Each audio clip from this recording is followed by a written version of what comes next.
In this lesson, we'll do a deep dive into Trey's solo on Shakedown Street, sitting in with Phil and friends way back in 1999. This solo is an absolute masterclass in phrasing, bends, and how to stay creative using really simple things like pentatonic scales and triads. We'll break all this down in just a second, but first, here's Trey's solo.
Hey, Chris here. Welcome to the lesson. Before we break everything down into smaller sections and really look at it in detail, let me play through it at about 60%, so it's a little slower, you can see what's going on, and then we'll take it from there.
All right, now let's break it down in finer detail. I've broken this down into 4 different sections, just kind of based on what the chords are doing or some of the phrasing that Trey is doing. So when we start out, the rest of the band is just playing kind of like a D minor vamp, so that gives you a little context.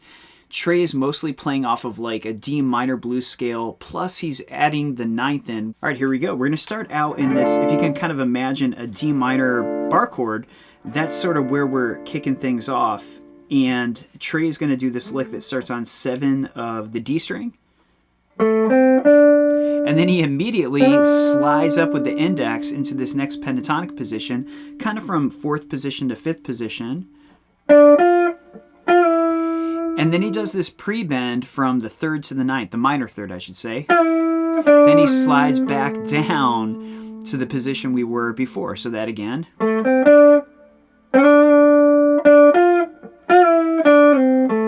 And then this kind of minor blues thing. And then, so that little bit together.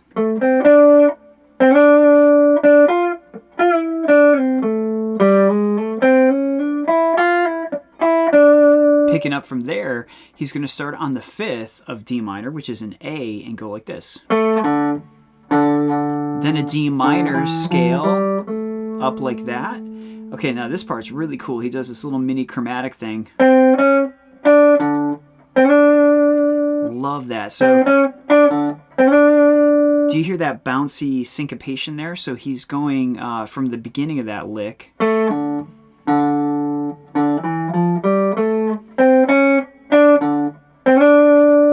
It's so awesome the way he kind of creates this forward motion. Picking up from there.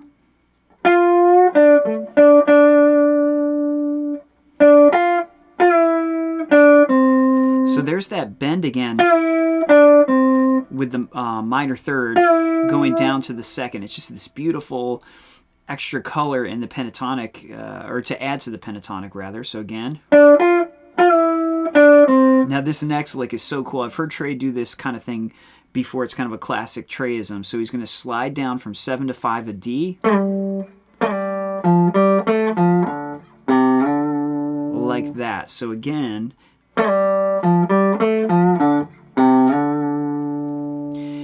Now, the next little phrase, he's going to use a D minor triad, which is really cool. It's just the simplest little change from the pentatonic sound we've been doing. Just by doing a triad, it just mixes it up a little bit. So again.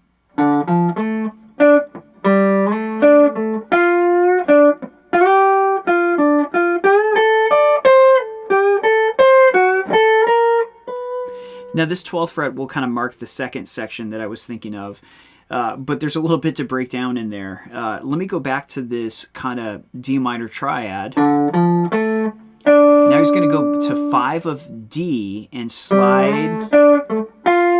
And he's doing these little mini, like I put them as quarter bends because that's the smallest thing I could on the tab software I use, but really it's more like an 1/8 or something. Just a little bit.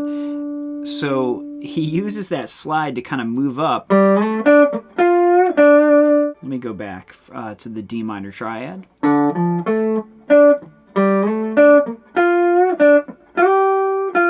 So then he slides 10 to 12 a G.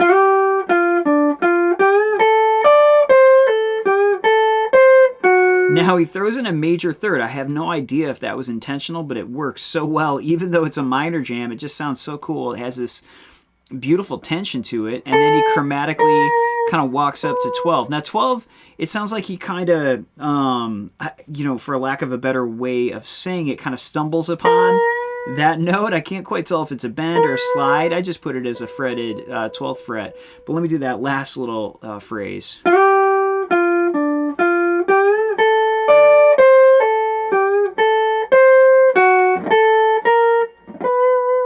And that gets us into the 2nd section. So let's pick up there. Hey, I hope you're enjoying the video. We're going to get right back to it in a second. I just wanted to say that if you want to be able to just pick a guitar up and just kind of flow and improvise, but maybe you don't know quite what kind of stuff to work on, or maybe you feel a little stuck in your playing in general, or if you want to really get down your favorite Fish song, start to finish, then you've got to check out my online course and community, Elevated Improv. I've got a couple different options. I've got one for people that just want to do their own thing and work at their own pace. And then another option for people that need a little more guidance. You can do a goal setting session with me, and then there are weekly group sessions with a great group of people that just want to get better and love improvisation and love Fish. And it's a great time. So there's a link in the description. Check it out. Now back to the video. Okay, so for the 2nd section, we're going to start on the 12th fret that we just left off on. And as we do that, the rest of the band is playing a G major. And it works perfectly. It's a nice example of voice leading up into the chord change. Okay, so we're doing 12th fret. And then he does this little dyad move where we slide up from 11, or rather 10 of D to 12, and then skip up to the B string. kind of like a cowboy, kind of thing like that. Okay, we don't do that whole thing though. A little chromatic move like that, picking up from there, 12 of G, pre-bend down, and then he's using that 13th fret as a sliding point up into the next pentatonic position. I want to mention though, as I play that again, the chords as they go by. So G, because there were a couple that I didn't mention. So G's the first one, G, F, now B flat, and then we go to D minor right there as we switch positions. So staying with the flow of it from there, we do this really cool.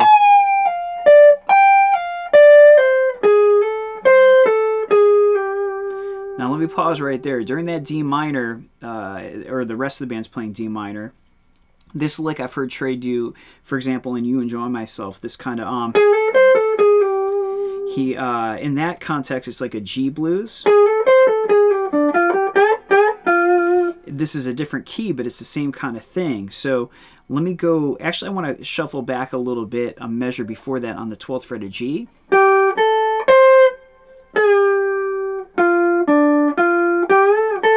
Now we slide up, the rest of the band's playing a D minor. Now here it is.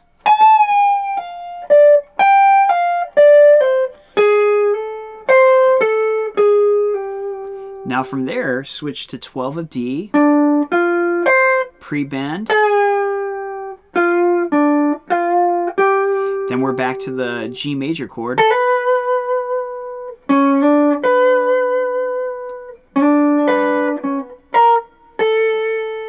Now we're on F major, B flat, D minor.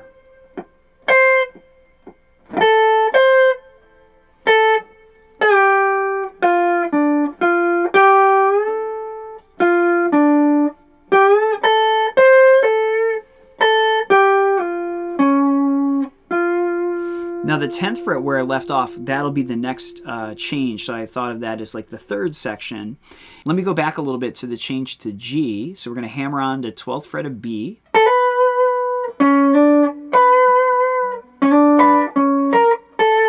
Now the F major, B flat, D minor.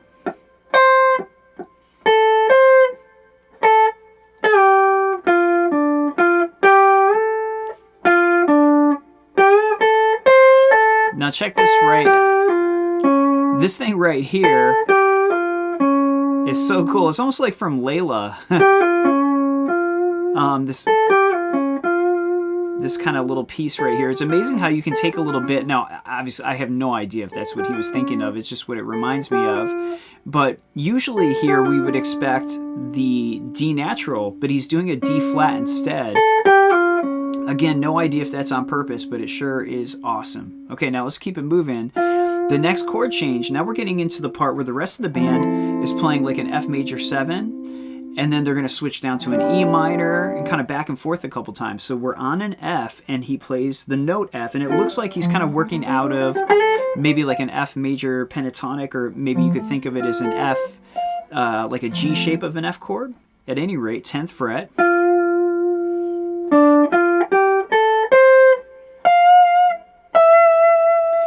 Kind of reminds me of Divided Sky. It's kind of similar to that. So again, 10th fret.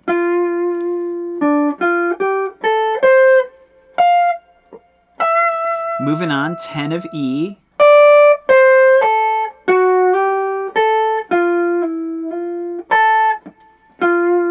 So he's got a little anchor slide going on there. Let's do that 10th fret run again. And it's going to start on the and of 1. 1 E and a 2.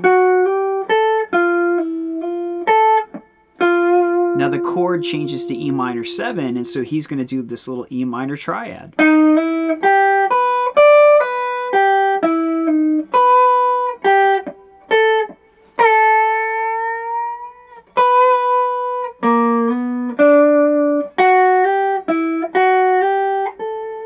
to pause there because I should have said an E minor 7 arpeggio is more what it is, because he's like, look at this shape.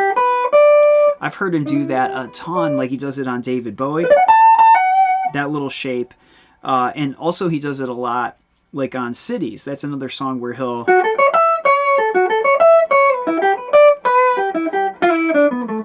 That's in B minor, so a little different context, but it's cool to see these little themes, these little motifs that he uses.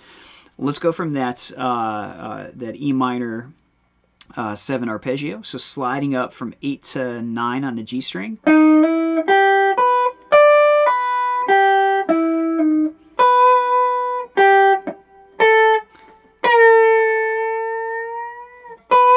That little pre-bend move is so cool. So he pre-bends down, then back up toward the note B, then he slides from 8 to 9 of D. Now this is really cool. He throws in an F sharp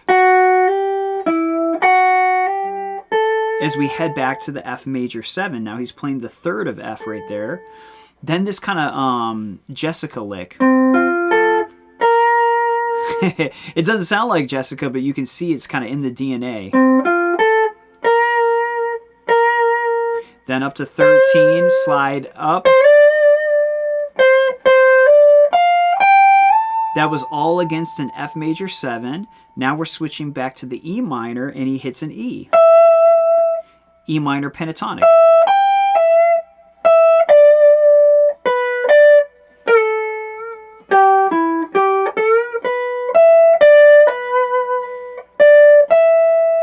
Now, as we hit this G right here, the rest of the band is going down, to an E flat minor 7. So this part, let me actually play the rhythm part. So you get the context, then E minor, down to D minor 7. So that's where we're at in the song. So let me go back to 12th fret. Here's the E minor.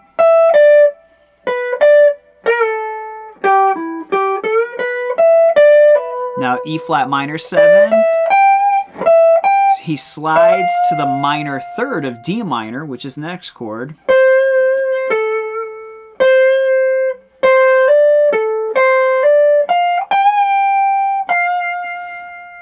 So just kind of classic pentatonic stuff. Now we do this really cool run starting from where we left off, 13 of E. It's kind of hard to sustain that part without a bunch of overdrive, but starting from F up here on 13 of E. Then we end up on 15 of E. We slide, kind of anchor slide.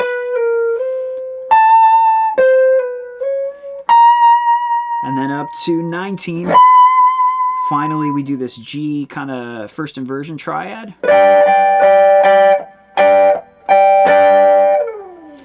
And that right there gets us into the last section where the rest of the band is kind of doing this funky, like a C7 kind of vibe. But Trey's going to do more of a C minor pentatonic against it. So just think, C7, if you were to solo over this, you could do like minor pentatonic, C minor pentatonic, I should say, or like C mixo could be really cool. So let's pick up on this awesome lick that he plays coming into this part.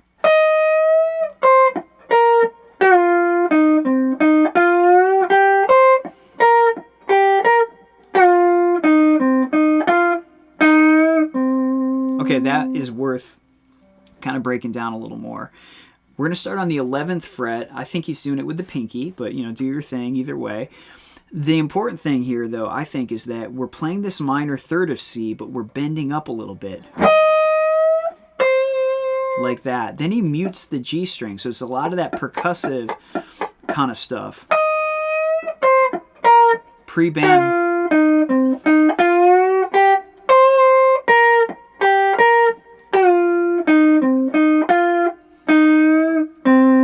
Now picking up where I just left off, this is the note C again. We're going to do...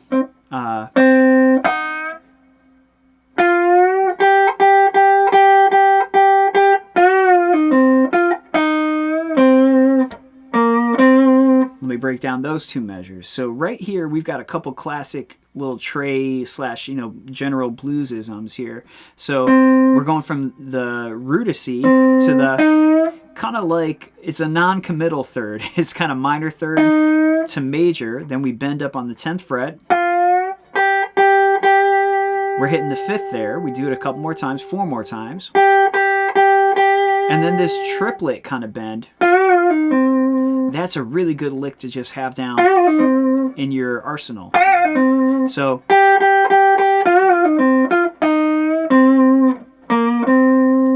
okay, now we're kind of getting to the home stretch. We're going to do a C on the E string, low E string, blues scale, pre-bend, then a pull-off thing, pre-bend again, then hit 8th fret, which is the minor third. Then he moves positions up into the 2nd position of minor pentatonic, hitting a B flat.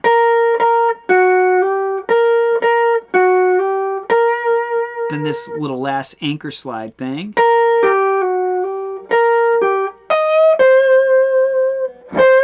Now it's interesting, he hits like, it's like he's thinking of the upper part of like an E flat triad, but you know, we're doing this against like a C minor kind of vibe, but that's happening as the rest of the band is switching back to the D minor. So it's kind of startling, but awesome. Again, I don't know some of this stuff, how intentional it was, but it works anyway. I'm going to play that third section as a whole one more time so you can see it all put together. It's really just an incredible little section and has so many gems in it. We're going to start on 11th fret of high E with a little bend.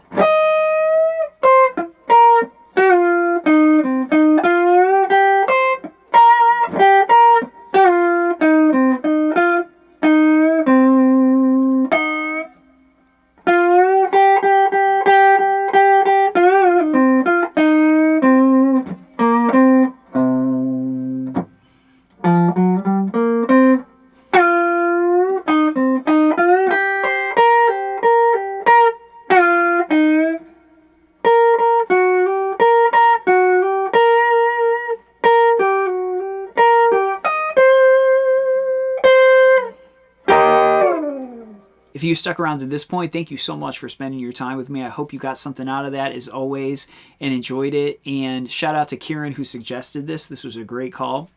I'm always looking for your suggestions of little gems like this that I can break down and kind of translate for you guys. If you want the tabs, they're posted to my course. Link is in the description. And I'll see you guys soon. Thanks.